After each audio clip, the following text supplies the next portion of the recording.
ডাক্তারের বিরুদ্ধে গিয়ে ময়নার চিকিৎসা করে ময়নাকে সুস্থ করলো রৌদ্র। হ্যাঁ বন্ধুরা, এমনটাই দেখা যাবে। তাই সম্পূর্ণ জানতে ভিডিওটিতে লাইক দিয়ে চ্যানেলটি সাবস্ক্রাইব করে দেখতে থাকুন।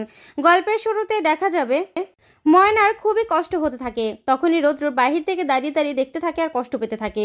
তারপরে দেখা যাবে হঠাৎ করে একটা বেড নিয়ে আসা হয়। তখন রৌদ্র বলতে থাকে, এ কি, ওকে কোথায় নিয়ে যাচ্ছেন? তখনই ডক্টর বলতে থাকে, দেখুন বেশি বাড়াবাড়ি করবেন না, ওনাকে এখন আমাদের আইসিইউতে শিফট করতে হবে, বুঝতে পেরেছেন? তখন রৌদ্র বলতে থাকে, দেখুন ডক্টর, আমার ব্যাপারটা বোঝার চেষ্টা করুন, একটু কথা শুনুন আমার। কিন্তু ডক্টর কোনো কথাই বলতে দেয় না রৌদ্রকে। তাড়াহুড়ো করে ময়নাকে সেখান থেকে নিয়ে যায়। তারপরে ময়নাকে নিয়ে যাওয়ার সময়ই রৌদ্র বলতে থাকে, দাঁড়াও। তারপরে ময়নার রিপোর্টগুলো দেখতে থাকে রৌদ্রর। তখনই ডক্টর বলতে থাকে, আপনি কি করছেন? তখন রৌদ্র বলতে থাকে, একদম কথা বলবেন না ডক্টর, আমাকে দেখতে দিন। তখনই ডক্টর বলতে থাকে, আপনি কিন্তু বড্ড বাড়াবাড়ি করছেন। তখন রৌদ্র বলতে থাকে, বাড়াবাড়ি করলে করেছি, দেখুন আপনি আমার সঙ্গে এরকমভাবে কথা বলবেন না। তারপর রৌদ্র দেখতে পায় যে সেখানে ময়নাকে ভুল ওষুধ দেওয়া হচ্ছে। তখন রৌদ্র বলতে থাকে, কি, এখানে তো ভুল ওষুধ দেওয়া হচ্ছে? তখন ডক্টর বলতে থাকে, মানে কি বলতে চান আপনি? আমরা ভুল চিকিৎসা করছি? তখনই রৌদ্র বলতে থাকে, না ডক্টর, আপনি বোঝার চেষ্টা করুন এখানে যেটা হয়েছে। তখন ডক্টর রৌদ্রকে কোনো কথাই বলতে দেয় না আর বলতে থাকে, দেখুন আপনারা যদি এরকম করেন না, বাড়াবাড়ি করলে কিন্তু আপনাকে হসপিটাল থেকে আমরা বের করে দেওয়ার ব্যবস্থা করব।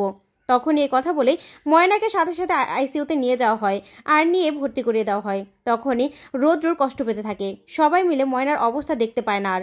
তখনই রৌদ্র বলতে থাকে, মা আমি আর সহ্য করতে পারছি না, ওনারা তো ময়নার ভুল চিকিৎসা করছে। তখনই পরমা বলতে থাকে, রৌদ্র তুই অপেক্ষা কর, ময়না একদম ঠিক হয়ে যাবে, ঠিক হয়ে যাবে, দেখবি, তুই একদম চিন্তা করবি না। তখনই রৌদ্র বলতে থাকে, না, এভাবে আমি কিছুতেই চলতে দেবো না, ময়নার যে চিকিৎসা দরকার সেটা আমাকে করতেই হবে। এই বলে রৌদ্র ছুটে হসপিটাল থেকে বেরিয়ে চলে যায়। বজ্র পিছন পিছন গেলেও রৌদ্রকে ধরতে পারে না। রৌদ্র দৌড়ে সেখান থেকে ছুটে চলে যায়। তারপরে বজ্র আবার হসপিটালে চলে আসে। এদিকে বড় মা সাথে সাথে রৌদ্রের বাবাকে ফোন করে আর ফোন করে বলতে থাকে, তুমি একটু হসপিটালে আসবে। তখন রৌদ্রের বাবা বলতে থাকে, কেন, কি হয়েছে? তখনই রৌদ্রের মা বলতে থাকে, ময়নার অবস্থা না এখন আরও অনেক ক্রিটিক্যাল হয়ে গেছে, খারাপ হয়ে গেছে। তখনই রৌদ্র বাবা বলতে থাকে, তাহলে রৌদ্রর কি করছে? ময়না চিকিৎসা করতে পারছে না? তখনই পরমা বলতে থাকে, সেটা নিয়ে তো ডক্টরের সঙ্গে অনেক ঝামেলা হচ্ছে রৌদ্রের, দেখো না, আমার আর ভালো লাগছে না, ময়নার অবস্থা আস্তে আস্তে অনেক খারাপ হয়ে গেছে, ও নিঃশ্বাস নিতে পারছে না, ও শ্বাসকষ্ট হচ্ছে। তখনই রৌদ্র বাবা বলতে থাকে, আচ্ছা ঠিক আছে, আমি এখনই আসছি। এ বলে ফোনটা রাখলে মেজমা বলতে থাকে, কি গো, জিজ্ঞাসা করো কি হয়েছে। তারপরে মেজমা বলতে থাকে, কি হয়েছে দাদা? তখন রৌদ্রের বাবা বলতে থাকে, ময়নার অবস্থা খারাপ, আমাকে এখনই যেতে হবে। তখনই ওরা যেতে চাইলেও রৌদ্রের বাবা নেয় না, বলতে থাকে, দরকার হলে তোদেরকে আমি জানাবো। এ বলে রৌদ্রের বাবা তাড়াতাড়ি করে বেরিয়ে যায় বাড়ি থেকে। অন্যদিকে দেখা যাবে ইনকোয়ারি টিম কলেজে যায় ইনকোয়ারি করতে। তখনই প্রফেসর সেনকে অনেক কিছু জিজ্ঞাসা করতে থাকে আর বলতে থাকে, আচ্ছা প্রফেসর সেন, ধানসিঁড়ি তো আন্দোলন করেছিল তাই তো? একটু দেরি করে ভর্তি হয়েছিল, তাও আবার আন্দোলন করে, ঠিক না? ব্যাপারটা কিন্তু বেশ খারাপ। তখনই প্রফেসর সেন বলতে থাকে, হ্যাঁ, এই মেয়েটা না শুরু থেকে আন্দোলন আন্দোলন আন্দোলন, এসব না আমার একদম ভালো লাগে না। তখনই তদন্ত কমিটির সবাই বলতে থাকে, ও আচ্ছা, হ্যাঁ, এরকম আন্দোলন করলে আরও ছেলেমেয়েরা তো বিগড়ে যেতে পারে, তাই না? এরকম মেয়েকে কেই বা কলেজে রাখতে চায়, তাই তো? তখন প্রফেসর সেন বলতে থাকে, হ্যাঁ, সেই জন্যই তো প্রথম থেকে আমি ধানসিঁড়িকে একদম দেখতে পারি না, সহ্য হয় না ওই মেয়েটাকে। তখন এই কথা বললেই তদন্ত কমিটির লোকরা অবাক হয়ে প্রফেসর সেনের দিকে তাকিয়ে থাকে আর বলতে থাকে, ও আচ্ছা, রাগ থেকে অনেক কিছু করা সম্ভব, তাই তো? আর যাদেরকে সাসপেন্ড করা হয়েছে তারা তো আপনার অনেক পুরনো কলিগ ছিল, তাই তো না প্রফেসর সেন? তখনই প্রফেসর সেন বলতে থাকে, হ্যাঁ। তখনই তদন্ত কমিটির লোকেরা বলতে থাকে, আচ্ছা, অয়ন যে ধানসিঁড়িকে এই নেশার ওষুধগুলো খাইয়েছিল, আপনি সেটা বিশ্বাস করেন? আর ধানসিঁড়ি যে নিচে এটা খেতে পারে না সেটা বিশ্বাস করেন? তখনই প্রফেসর সেন কিছুই বলে না। তারপরে বলতে থাকে, আচ্ছা এটা বলুন, অয়ন তো এই কাজটা করেছিল, তাই তো? তখন প্রফেসর সেন বলতে থাকে, হ্যাঁ, সেটা তো প্রমাণ হয়েছে, কারণ প্রমাণ তো দিয়েছিল। তখনই এই কথাতে তদন্ত কমিটির লোকজন বলতে থাকে, ও আচ্ছা তাই, হ্যাঁ, আপনি তো একবারও অয়নের বিরুদ্ধে কোনো কথা বলেননি আর অয়নকে এই কলেজ থেকে বের করে দেওয়ার জন্য কোনো ব্যবস্থা করেননি। তখনই প্রফেসর সেন বলতে থাকে, সেখানে আমার কি বলুন, সেটা তো ম্যানেজমেন্টের দায়িত্ব, ম্যানেজমেন্টই তো এটার ডিসিশন নেবে, আমি কি করব? তখনই তদন্ত কমিটির লোক বলতে থাকে, আচ্ছা, কিন্তু আপনি তো ধানসিঁড়ির পাশেও দাঁড়াননি, একবারও তো মেয়েটার হয়ে একটা কথাও বলেনি, উল্টো আরও মেয়েটার বিপক্ষে গিয়ে কথা বলেছেন, কেন? তখনই এই কথা শুনেই প্রফেসর সেন চমকে যায় আর কিছুই বলতে পারে না। তখনই তারা বলতে থাকে, আচ্ছা ঠিক আছে, আপনাকে যা জিজ্ঞাসা করেছে জিজ্ঞাসাবাদ হয়ে গেছে, আচ্ছা আপনি এই কাগজটা পড়ে একটা সই করুন, আপনার ভালো না লাগলে নাই করতে পারেন। তখনই প্রফেসর সেন কাগজটা পড়ে পুরো চমকে যায় আর চমকে গিয়ে অনিচ্ছা থাকা সত্ত্বেও সইটা করে দেয়। তখনই তদন্ত কমিটির লোকেরা বলতে থাকে, আচ্ছা প্রফেসর সেন, আপনাকে একটা কথা বলি, ঠিক আছে? আপনি যেরকম ছিলেন সেরকমই থাকবেন, শিক্ষকের দায়িত্ব হলো ছাত্রছাত্রীকে শিক্ষা দেওয়া, বুঝতে পেরেছেন? আপনি না এখন থেকে আর কোনো ব্যাপারে নাক গলাবেন না, ঠিক আছে? এই বলে ওনারা বলতে থাকে, আচ্ছা বাকি স্টুডেন্টদের পাঠিয়ে দিন। তখনই তদন্ত কমিটির লোকেরা এক এক করে সিনিয়রদেরও এক এক প্রশ্ন করতে থাকে আর বলতে থাকে, আচ্ছা তোমরা ধানসিঁড়ির পক্ষে কেন কথা বললে? তোমরা তো নিজের স্বার্থটা দেখতে পারতে, তাই না? তখনই ওরা বলতে থাকে, স্যার একটা মেয়ে শুধু শুধু এরকমভাবে শাস্তি পাবে সেটা আমরা কি করে হতে দেই? তাই তো আমরা ধানসিঁড়ির পাশে ছিলাম আর ধানসিঁড়ির পাশে আছি। ধানসিঁড়ি আমাদের লড়াই করার শক্তিটা দিয়েছে। তখন এই কথাগুলো শুনে তদন্ত কমিটির লোকেরা খুব খুশি হয়ে যায়। তারপরে দেখা যাবে এক এক করে সবাইকে জিজ্ঞাসাবাদ করতে থাকে। অন্যদিকে দেখা যাবে রৌদ্রের বাবা হসপিটালে চলে আসে। তখন রৌদ্রের মাকে বলতে থাকে, আচ্ছা রঞ্জা কি হয়েছে?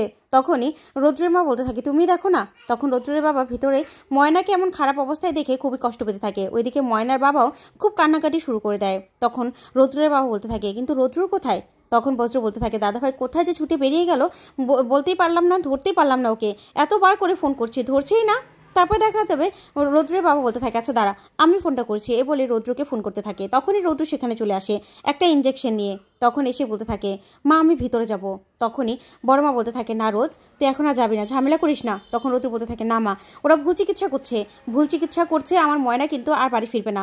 না না সেটা হতে পারে না। তখনই রৌদ্র ভিতরে ঢোকার চেষ্টা করে। তখন নার্স এসে বলতে থাকে, আপনি ভিতরে ঢুকতে পারবেন না, ভিতরে ঢোকা পারমিশন নেই।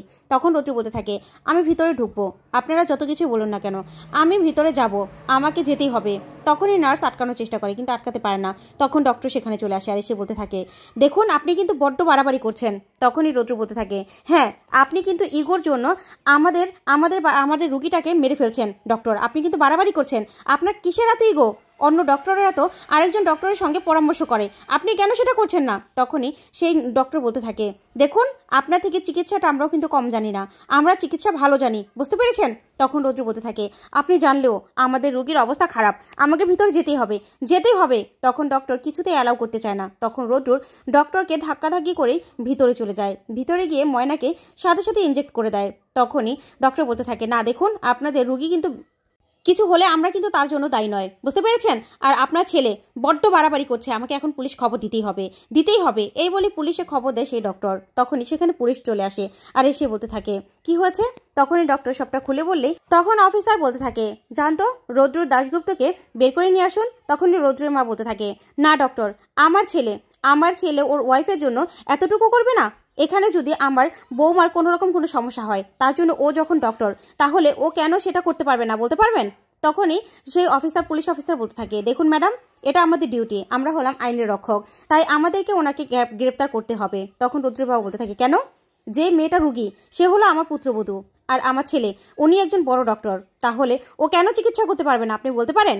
আর এখানে আমার বৌমার ভালো চিকিৎসা হচ্ছে না, ওর ভুল চিকিৎসা হচ্ছে। তখনই সে ডক্টর বলতে থাকে, দেখুন আপনাদের যখন এখানকার চিকিৎসা নিয়ে এত সমস্যা, তাহলে আপনার ছেলে কেন অন্য জায়গায় নিয়ে ভর্তি করেনি?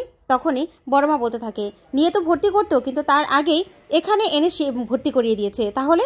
তখনই ডক্টর বলতে থাকে, বন্ডে সাইন করে তো নিয়ে যেতে পারতো। তখন বড় মা বলতে থাকে, না সেটা সময় ছিল না, সম্ভব ছিল না। তারপরে দেখা যাবে রৌদ্রর ইনজেকশন দেওয়ার পরে ময়নার অবস্থাটা একটু স্বাভাবিক হয়ে আসে, ময়নার শ্বাসকষ্টটা কমতে শুরু করে। তখনই রৌদ্র ময়নাকে বলতে থাকে, ময়না তুমি ঠিক হয়ে যাবে, একদম ঠিক হয়ে যাবে। তখনই পুলিশ অফিসার দুজন পুলিশকে ভিতরে পাঠায় রৌদ্রকে আনার জন্য। তখনই পুলিশ ভিতরে গিয়ে রৌদ্রকে বলতে থাকে, রৌদ্র দাশগুপ্ত চলুন আমাদের সঙ্গে। তখন এই বলে রৌদ্রের হাতটা ধরলেই রৌদ্র এক দৃষ্টিতে তাকিয়ে থাকে। তারপরে ময়নাকে বলতে থাকে, ময়না তোমার কিচ্ছু হবে না। তারপরে রৌদ্র বাইরে চলে আসার এসে বলতে থাকে, অফিসার কি হয়েছে? তখন অফিসার বলতে থাকে, দেখুন আপনাকে আমাদের সঙ্গে যেতে হবে। তখন রৌদ্র বলতে থাকে, না আমি কোথাও যাব না, ময়না সুস্থ না হওয়া পর্যন্ত আমি কোথাও যাব না, বুঝতে পেরেছেন? তখনই অফিসার রেগে যায় রৌদ্রের উপর আর বলতে থাকে, দেখুন আমাকে কিন্তু আপনি বাধ্য করছেন আপনাকে ধরে নিয়ে যেতে, আপনাকে কিন্তু এখন আমি জোর করে ধরে নিয়ে যাব। তখনই রৌদ্র অবাক হয়ে তাকিয়ে থাকে অফিসারের দিকে। তারপরে সবাই মিলে বোঝাতে থাকে রৌদ্রকে আর বলতে থাকে, রৌদ্র বাড়াবাড়ি করিস না বাবা, এরকম করিস না। তখন রৌদ্র বলতে থাকে, কেন? ওনারা ভুল চিকিৎসা করবে, তার জন্য আমরা কেন সাফার করব? ময়না এখন সুস্থ হয়ে যাবে। তো বন্ধুরা, ময়না কি পারবে সুস্থ হয়ে রৌদ্রকে বাঁচাতে? তোমাদের কি মনে হয় কমেন্ট করে জানাও। ধন্যবাদ।